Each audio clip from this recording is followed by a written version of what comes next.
திருவள்ளூர் தனி தொகுதி அதிமுக கூட்டணி தேமுதிக வேட்பாளர் 2 லட்சம் வாக்குகள் வித்தியாசத்தில் வெற்றி பெறுவது உறுதி என்று முன்னாள் அமைச்சர் பி வி ரமணா தெரிவித்துள்ளார். திருவள்ளூர் தனி தொகுதி அதிமுக கூட்டணி தேமுதிக வேட்பாளர் அறிமுக கூட்டம் திருவள்ளூர் அடுத்த மணவாள நகரில் நடைபெற்றது. அறிமுக கூட்டத்திற்கு வருகை தந்த முன்னாள் அமைச்சர் பி வி ரமணா, புரட்சித் தலைவி அம்மா, புரட்சித் தலைவர் எம்ஜிஆர் மற்றும் கேப்டன் விஜயகாந்த் திருவுருவ படத்திற்கு மலர் தூவி மரியாதை செலுத்தினார். இதனைத் தொடர்ந்து நடைபெற்ற வேட்பாளர் அறிமுக கூட்டத்திற்கு முன்னாள் அமைச்சர் பி வி ரமணா, தேமுதிக மாநில துணை பொதுச் செயலாளர் எல் கே சதீஷ் ஆகியோர் தலைமை தாங்கினர். இதில் திருவள்ளூர் தனி தொகுதி தேமுதிக வேட்பாளர் நல்லதம்பியை ஆதரித்து பேசிய முன்னாள் அமைச்சர் பி வி ரமணா, திருவள்ளூர் தனி தொகுதியில் 2 லட்சம் வாக்குகள் வித்தியாசத்தில் தேமுதிக வேட்பாளர் வெற்றி பெறுவது நிச்சயம் என்றார்.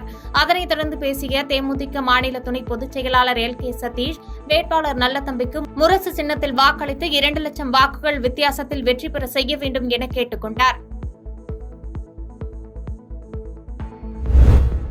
பிசிக வேட்பாளர் ரவிக்குமார் 5 லட்சம் வாக்குகள் வித்தியாசத்தில் வெற்றி பெற வேண்டும் என்று பொதுமக்களுக்கு அமைச்சர் பொன்முடி வேண்டுகோள் விடுத்துள்ளார். பிசிக வேட்பாளர் ரவிக்குமாருக்கு ஆதரவாக அமைச்சர் பொன்முடி பிரச்சாரத்தில் ஈடுபட்டார்.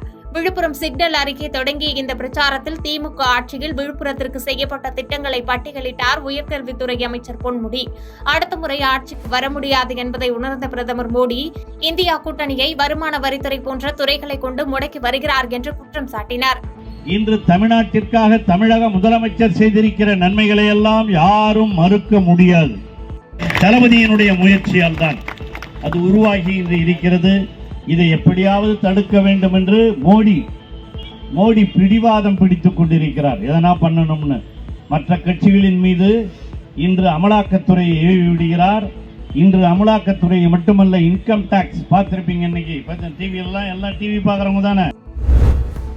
உடுமலையில் முன்னாள் அமைச்சர் உடுமலை கே ராதாகிருஷ்ணன் தெலுங்கில் பேசி அதிமுக வேட்பாளருக்கு வாக்கு சேகரித்தார். பொள்ளாச்சி நாடாளுமன்ற தொகுதியில் போட்டியிடும் அதிமுக வேட்பாளர் கார்த்திகேயன் உடுமலை சட்டமன்ற தொகுதிக்குட்பட்ட உடுமலை நகராட்சி பகுதியில் தீவிர பிரச்சாரம் மேற்கொண்டார்.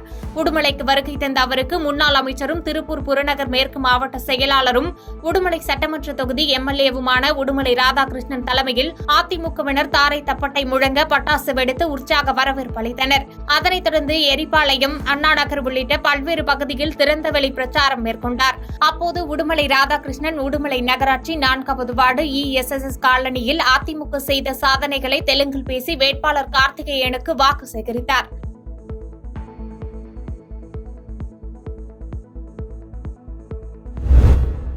அரக்கோணம் நாடாளுமன்ற திமுக கட்சியின் வேட்பாளரான ஜெகத் ரட்சகன் திமிரி, கலவை போன்ற பகுதிகளில் திறந்தவெளி பிரச்சார வாகனத்தில் நின்றபடி தீவிர வாக்கு சேகரிப்பில் ஈடுபட்டார். வாக்கு சேகரிப்பில் ஈடுபட்ட ஜெகத் ரட்சகன் திமுக அரசின் சாதனை திட்டங்கள் குறித்தும் தேர்தல் வாக்குறுதிகளை குறித்தும் பொதுமக்களுக்கு எடுத்துரைத்து கூறி அவர்களின் ஆதரவை பெறும் வகையில் வாக்கு சேகரிப்பில் ஈடுபட்டார்.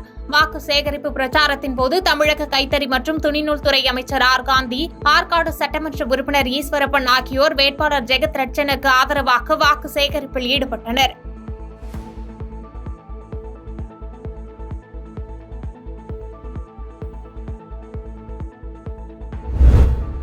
மத்தியில் சிறப்பாக நடந்து கொண்டிருக்கும் ஆட்சி தொடர்ந்து நடைபெற வேண்டும் என்று திருப்பரங்குன்றத்தில் தேர்தல் பிரச்சாரத்தில் ஈடுபட்ட ராதிகா சரத்குமார் வேண்டுகோள் விடுத்துள்ளார்.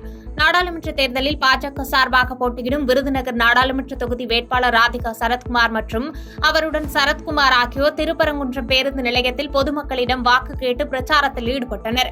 மேலும் இதில் பாஜக மற்றும் கூட்டணி கட்சியினர் என பலர் கலந்து கொண்டனர். அப்போது உரையாற்றிய வேட்பாளர் ராதிகா சரத்குமார், பிரதமர் மோடி ஏன் தமிழகம் அடிக்கடி வருகிறார் என்று கூறும் எதிர்க்கட்சிகள் தமிழகம் வந்த பிறகு எவ்வளவு நலத்திட்டங்கள் தொடங்கப்பட்டிருக்கிறது என்பதை கவனிக்க வேண்டும் என்று தெரிவித்தார். அவர்கள் நினைத்துக் கொண்டிருக்கிறார்கள், பணத்தை கொடுத்து மக்கள் ஏமாறப் போவதில்லை. அதற்கு நீங்கள் தயாராக இருக்க வேண்டும். நான் உங்களிடம் ஒரு சகோதரியாக கேட்டுக்கொள்கிறேன், தயவு செஞ்சு இதுக்காக பணத்துக்காகவோ அவங்க சொல்லுகின்ற பொய் வாக்குகளுக்கு நீங்கள் யாரும் காது கொடுக்க வேண்டாம், கை நீட்ட வேண்டாம், தலை நிமிர்ந்து வாழுங்க. நாங்க எல்லாரும் சுயமா சம்பாரிச்சு முன்னுக்கு வந்தவங்க. நீங்களும் அப்படித்தான். நாளைக்கு உங்க பிள்ளைங்க நல்லா இருக்கணும், குடும்பம் நல்லா இருக்கணும், எல்லாரும் நல்லா இருக்கணுங்கிறதுக்காக தானே எல்லாரும் பாடுபடுறீங்க. நாளைக்கு உங்க பிள்ளைங்க ஒரு டாக்டர் ஆகணும்னு உங்களுக்கு ஆசை இல்லையா? பாதகம் செய்பவரை கண்டால் நாம் பயங்கொள்ளலாகாது பாப்பா, மோதி மிதித்து விடு பாப்பா, அவர் முகத்தில் உமிழ்ந்து விடு பாப்பா.